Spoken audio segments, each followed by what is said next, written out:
Brenda, e ela vai trazer aqui a vitória, e nós estaremos apresentando a vitória ao Senhor Jesus. Quero convidar a minha esposa para me ajudar, para que nós possamos apresentar a vitória ao Senhor Jesus. Por favor, venha aqui na frente.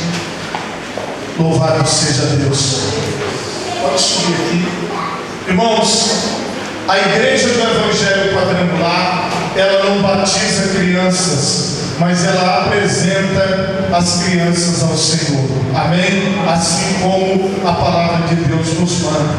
Então hoje nós estamos aqui com a vitória e nós queremos apresentá-la ao Senhor Jesus. Eu peço que, por favor, a igreja fique de pé neste momento. Louvado seja Deus. Estenda suas mãos aqui para o altar e vamos apresentar a vitória ao Senhor Jesus. Pai Todo-Poderoso, nós estamos aqui, Senhor, na Tua presença, Pai, apresentando a vitória ao Senhor. Deus, em nome de Jesus, toma, Senhor, esta criança nas Tuas mãos.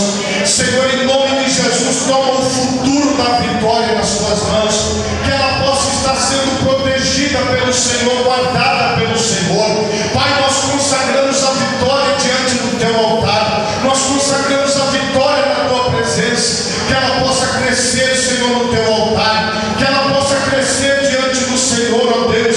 Que aonde quer que ela vá, Senhor, ela seja protegida.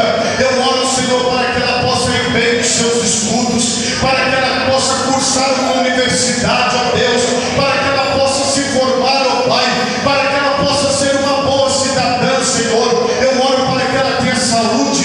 Eu oro, Senhor, para que ela possa, Pai querido, representar o reino dos céus. Senhor, que na vida dela, Senhor, esteja a marca da promessa, esteja a marca do Senhor, ó Pai.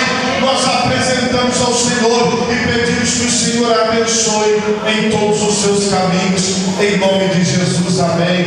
E graças a Deus, se você puder, bata palmas e dê glória ao nome do Senhor Jesus Cristo.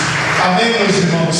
Podemos assentar nesta noite, em nome do Senhor Jesus. Louvado seja Deus.